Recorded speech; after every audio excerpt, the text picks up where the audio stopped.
The most painful betrayal didn't come from strangers. It came from the church. And this church hurt just happened to my grandfather yesterday, and I had to come out here to tell you guys the story. My grandfather has been a member of his church for 45 years now, and he considered the Reverend of the church his son. And he hangs on every word and every sermon that this man gives.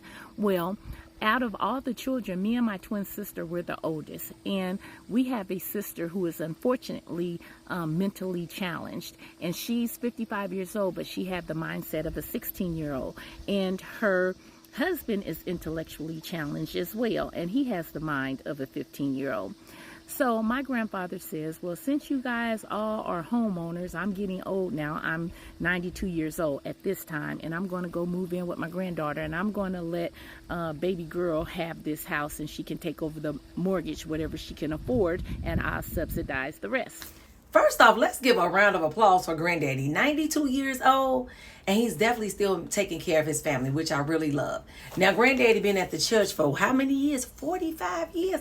That's a long time to go to one church. You don't find members like that at a church nowadays. Folks do move around a lot, but I do understand why.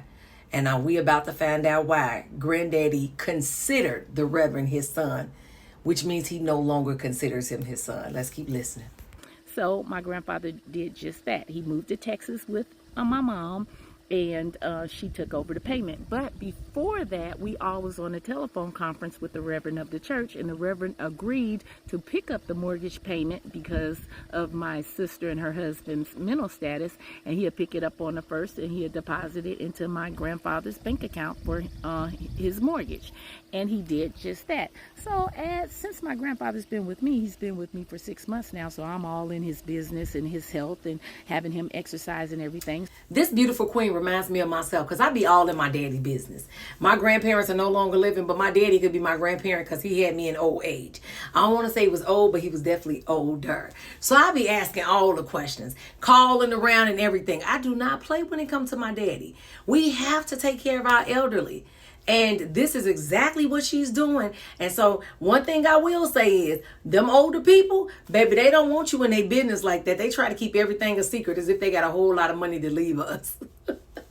But sometimes they are trusting the wrong people. Let me not speak too soon. Because the Reverend may have did his big one and did right. So let me not speak well, you know what? I can't say that because he said he considered him a son. You know what? Don't even worry about it. We know he didn't do him right, but let's see what happened. So I was talking to my baby sister, and I was like, hey, what's going on? She said, oh, yeah, so-and-so got the rent, and she mentioned $1,500. And it clicked. I'm like, $1,500? She said, yes, sis, we pay $1,500. So I didn't say anything. I continued the conversation, and when I got off the telephone, I called my mother, and I said, hey, Mom, how much do Carolyn pay for rent? She said $1,300. So I said, okay. So then I went and asked my grandfather. He said $1,300. And I was like, okay, grandfather, what's the name of your mortgage company? Because I want to start having your mortgage paid through online, and that way the Reverend doesn't have to pay for it anymore. He's like, oh, no, Reverend been doing this for years. Let him handle it. He a God-fearing man, blah, blah, blah, blah. Anyway, my grandfather gave me the information, and I registered his mortgage payment online. I go and look, and the mortgage is $1,300. I wanted to give the Reverend the benefit of the doubt so bad, but I had already watched this. But when I was watching it, I was like, I want to give this man the benefit of the doubt. But the way she started the story already let you know that he was low down. Why would you take $200 extra a month from these people who already have a mental disability, and then you lie to your long-term member who been your member for 45 years and looked at you as a son? Sir, he could have had you in the wheel. That little money that you got, you could have got way more. You see how people cut their nose off to spite their face? What man of God would do something like this? If you was that hard up for $200 a month, why you just didn't ask your play daddy? The man said he looked at him like he was a son. Am I crazy, y'all? I would have just asked, you know what, daddy, sir, whatever the grandfather name is. I don't ask for much, and I don't need much, but you know I'm falling on hard times right now. The Reverend need a little help. If you could spare me a few. You know how the old folks be talking. So you mean to tell me you was getting $2,400 a year, $4,800 every 2 years, and $7,200 for 3 years? Because she said for a few years. I don't know how long a few been. All I know is that the grandfather been with her for 6 months, and he was with her mama first. And I guess mama probably couldn't take care of the granddaddy. So now he was somebody who got a little bit more energy. And so you done the mentally ill wrong, and you done the old people wrong. So you need to be in jail for disability abuse and elderly abuse. This is abusive. And I'm only laughing because the stories that come out about people who are in the pulpit, man, I just want to feel so surprised every time, but I'm not even surprised because we hear about all of the craziness. And for the people who be wanting to take up, they got to hear something real drastic. You know, they always got an excuse. He just a man. No. God holds these people more accountable to a higher standard than he holds you and I. When I say you and I, I'm talking about because you ain't in the pulpit, right? Unless you are. Then you know that God holds you to a higher standard. What is wrong with the people in the pulpit? And y'all up here preaching prosperity, preaching, for the most part, don't even believe in it yourself.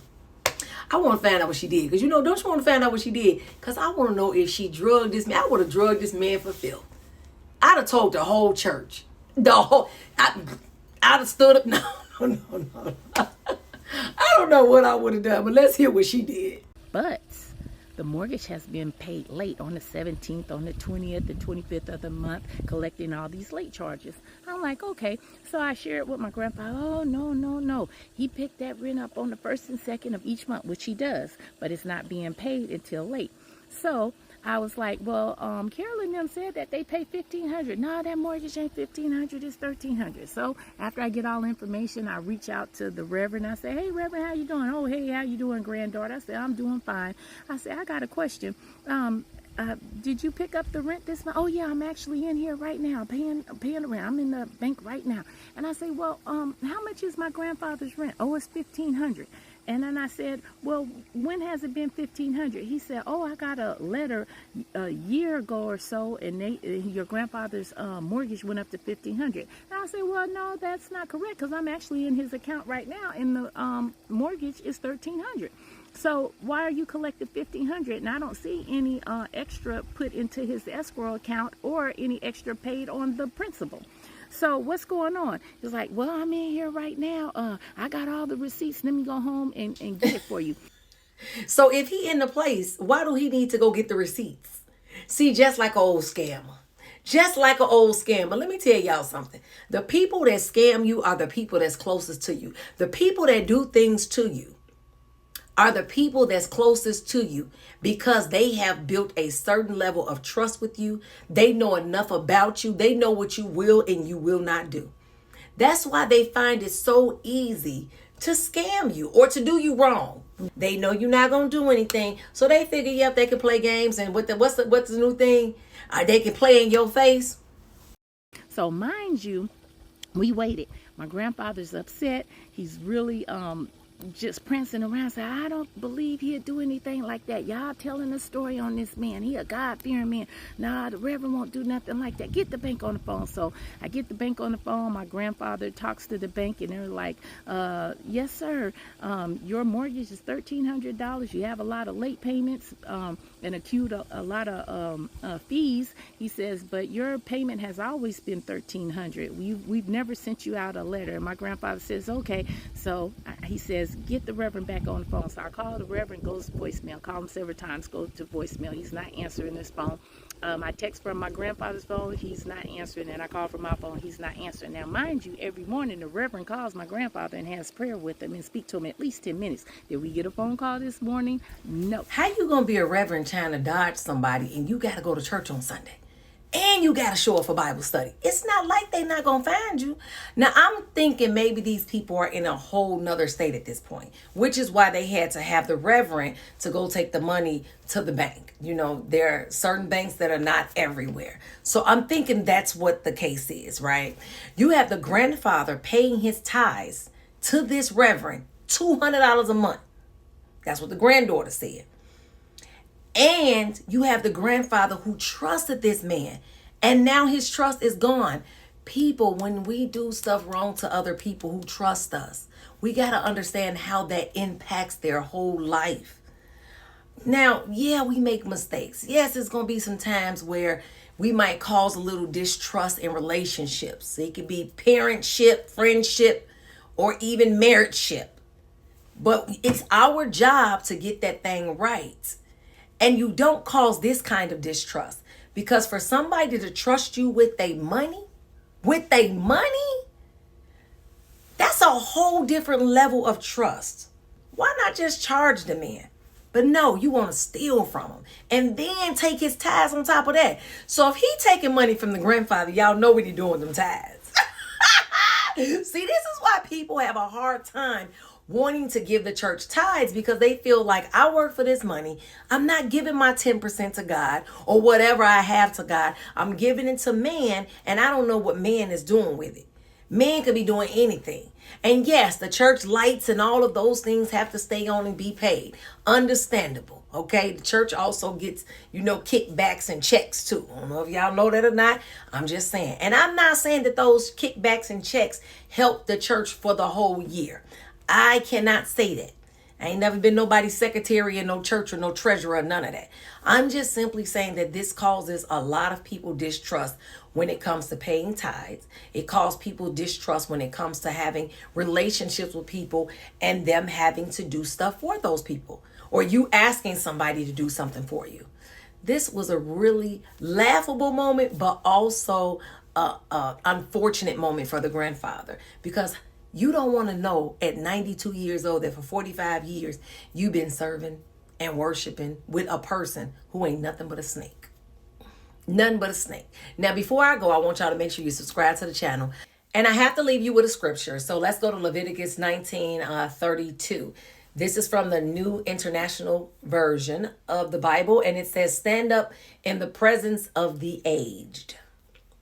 Show respect for the elderly and revere your God. I am the Lord. So there's a lot of different scriptures in the Bible that talk about the elderly. 1 Timothy, Job, Proverbs.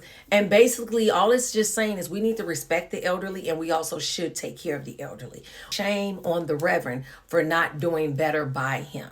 The granddaughter's doing a great job, and she added some more stuff in the video. So please go look at her TikTok if you want to get the rest of the story. She just basically said she taking him to court. Now, the grandfather don't want to do nothing. Y'all know how the older people get. No, just leave it alone, baby. Let the Lord get him. Yeah, the Lord finna get him all right, because, baby, we finna take him to court and get this money back and some. Because that's exactly what I would have done. Drag him to court. Because you up here stealing from your members and you taking their tithes and ain't doing right with them. I know he ain't. I just know he ain't. But y'all let me know what y'all think below, because that's what I'm here for.